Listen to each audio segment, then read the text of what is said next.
Zero. Shalom, shalom is real. First and foremost, we must acknowledge our Heavenly Father, Yahweh, who is only begotten Son, Yahweh Shai, for allowing this word to come out. I hope you sincere brothers and sisters, man, are truly edified by today's word. Today is the Sabbath service. Today is the Sabbath, obviously. Sabbath service coming to you, man. To my right here is the elder, the spiritual head of the church. Okay, he leads the charge when it comes to the Sabbath service. Myself, his son, his right-hand man is the supporting cast. To my far left is the now and future of the church, his son. Next to me is one of his right-hand man, one of his spiritual lynchmen. Kyle is here and myself being the leader. Listen, man, we not going to bore y'all with the introductions. We're going to dive right in. I'll just say this before we get into the word. Listen, man, we are in a critical moment of time right now where you got to start valuing each day that the Lord give you. We don't have all this time y'all think we got. And here in Milwaukee alone, we seeing too many untimely deaths that's taking place. Me and the elder, we have counsel, and it's to the point where we don't know if to cry or pray. That's how bad it's getting. So even in their generation. Matter of fact, when you talk about their generation, they probably the wildest we've ever seen. Their generation opposed to when we was their age, we was from the player time of kicking it. They from the destruction, cocaine babies, what they call them, the YNs generation. YNs. Listen, if you're alive today, thank the Lord. And listen, man, cherish every day that the Lord allow you to have. Stop putting all your energy and trying to hate on the next man. Put all your energy in trying to get up out of this bloody Babylon and get to the kingdom. Us four, our main goal every day is to figure out how we can get closer to Yahweh Shem Yahweh Shai. Everything else and anything else, hey man, we ain't going. Without further ado, we're going to see where the elder going to run this train wreck into.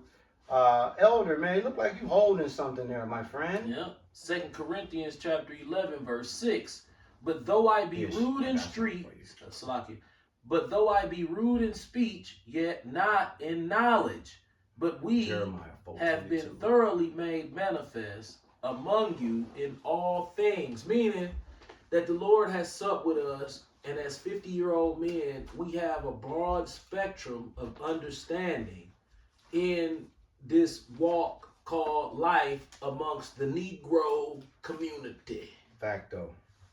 Not only the Negro community, we can assimilate into the Edomite culture and all of the other heathen races that are in United States of America, including Arabs, the other tribes, the northern tribes, the motherfucking Gooks, and the Coolies, and the Hamites. Facts. So we speak rudely because we always would get attacked for speaking rudely. Now it's way more common with people with the Bible. Have you noticed that? Yeah. Like even with the white bitch, she was cussing.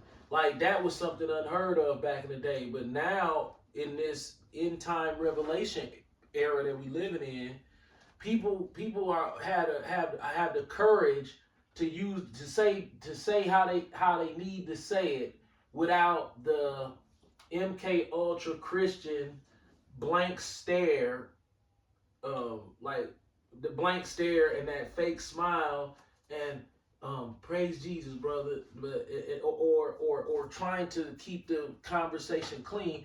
The Bible warns about people like that. Them clean speaking people, you gotta be weary of them. That's how they try to get you to drop their guard.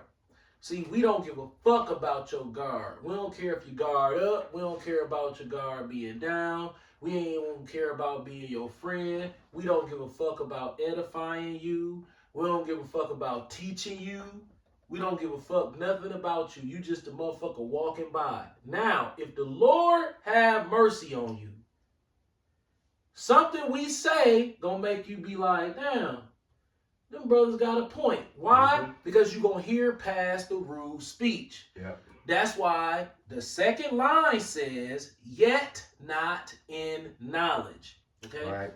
Now, let's look at a AI internet Google search meaning, full meaning and understanding of what rude speech is. Just so you, because y'all be like, oh, rude speech mean you know how Christians are. Rude speech doesn't mean that. It means that you yelled when you said it. Yeah. Okay, well, let's see what the definition is. Rude speech generally means being discourteous or impolite in the way one speaks, either through words or actions that are considered offensive and disrespectful. God. It can involve making inappropriate remarks, having a disrespectful tone, and using language that is meant to embarrass or offend other people. Here's a detailed breakdown. God. Discourteous and impolite. Rude speech is characterized by a lack of politeness, respect, and consideration for others. Offensive and embarrassing. Mm-hmm. It can involve using language that is inappropriate. You're going to like this one. Mm-hmm. Motherfucking vulgar or hurtful, potentially causing others to feel embarrassed or offended. Give me Matthew 12:34. Disrespectful tone. Rude speech often involves a tone of voice that is harsh, aggressive, or dismissive, which can be perceived as disrespectful. Lack of consideration. It can be seen as a lack of consideration for the feelings, boundaries, and perspectives of others in the conversation. Let me make a quick interlude on that one. Right, motherfuck Christmas to a Christian. Mm-hmm. That's going to be that is going to be lack of consideration for the perspectives of others in the conversation. Right? Yeah. Social context. What is considered rude speech can vary depending on the social context and cultural norms. Right? Like when Yahushua called the men vipers back in the day.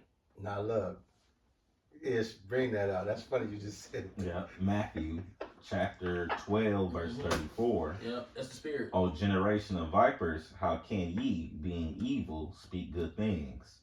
For out of the abundance of the heart, the mouth speaketh. What color are the words? Red. That's Yahushua speaking. So can I translate that?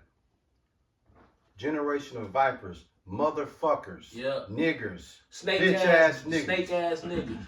Everybody know, when Yahushua went into church and turned over the money tables, was he gentle and kind? No, he was in there cussing. He was snapping, bro. He was what do they say? Salakia, it slips my mind. He was being austere. Right. So what we're getting at is, don't get caught up in the aggressiveness or the ineloquency of the message. What makes the speech rude is because we're not speaking from a tone of scholar. You know, that fancy swank. Yeah, way of Daryl teaching. Hines. We ain't Daryl Hines. No.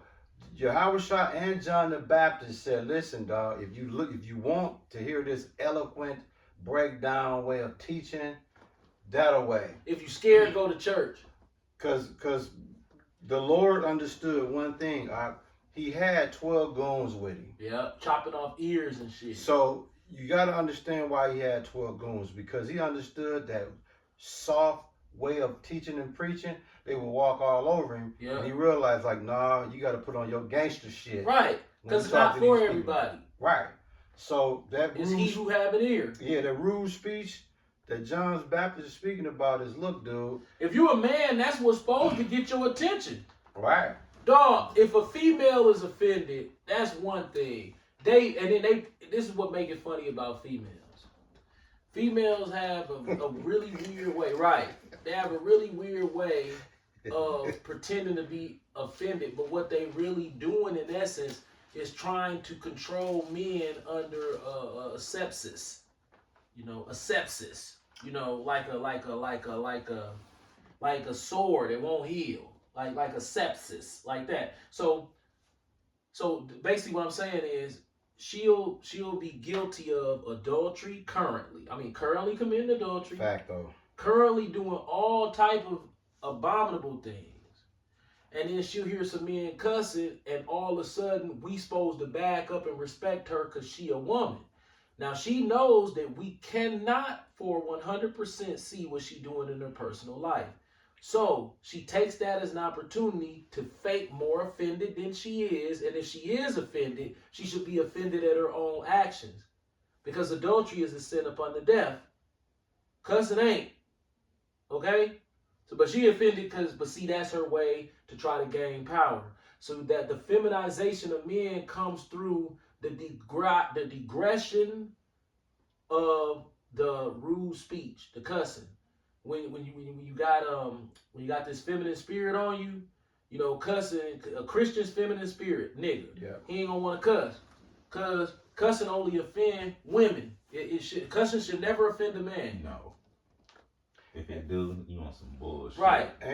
And just to add on, did you have some issues? Yeah, I was just Why they gotta talk like that? What you say, nigga? Man, I don't understand. Go to church. Go to church, dog. Go to church. No, for real.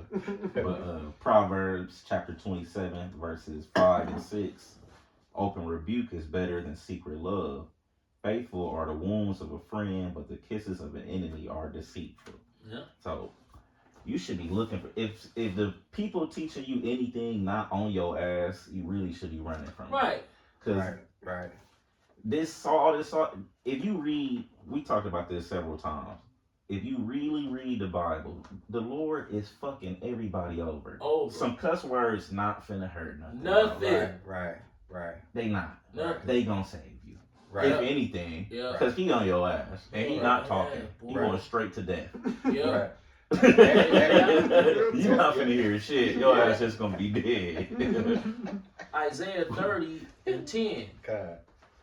Which say to the seers, see not, and to the prophets, prophesy not unto us right things, speak unto us smooth things, prophesy deceits. Right? Say Merry Christmas. How many times a goofy motherfucker Christian done jumped in your face and y'all start having a conversation, Yeah. say, yeah, Merry Christmas, brother. You be like, yeah, and keep talking. And then they wait till later on in the conversation, yeah, Christmas time, man, coming on up. Yeah, man, in a couple days. He be like, yeah, keep talking. And then he keep trying to get you to say Merry Christmas. Yep. Right, prophesy. But if you say, hey, man, motherfuck Christmas, he'll get offended. Yeah. Because you feminine ass, church ass, bitch nigga. Right. All you niggas that evolved, that's how y'all is. Yeah. Feminine, bitch niggas. That's what y'all is. Think about it. Again, man. This Pastor being the number one square ass, retarded ass, bitch nigga of all. facts. Yeah. You up there with your fancy paints. Fancy paint. Super fancy paints. Super fancy. Look, this nigga got a homosexual stylist in the back. I'm just equivocating. Come on now. It's a joke. He got a homosexual stylist in the back. This is what he asking the homosexual stylist. Keep it real, dog. Is the bitches gonna feel this? The homosexual like, trust me. I know these bitches. Because that's how his outfits look. Right. His outfits don't look like I teach the Bible. His outfits look like to the nigga woman making $50,000 and under. Respect me. I look exactly like your dream nigga supposed to dress, don't I? This what you want to sit up in sweet diner with. You know what I'm saying? With the way his clothes look. Because them is some silly nigger clothes Right. that he wearing. Gay clothes. Some of the clothes, I be looking at that shit like, the fuck are you, a fashionista? And that nigga had that 50 Cent G Unit vest on. I was like, what the fuck is he doing? Man, them hoes was eating that shit up. Man, them hoes was eating that shit up. Goofy motherfucker. Yo, you ever seen all the women that be going to church on? I follow them on Facebook just for a kick, for kicks and giggles. It's hilarious. Stop him.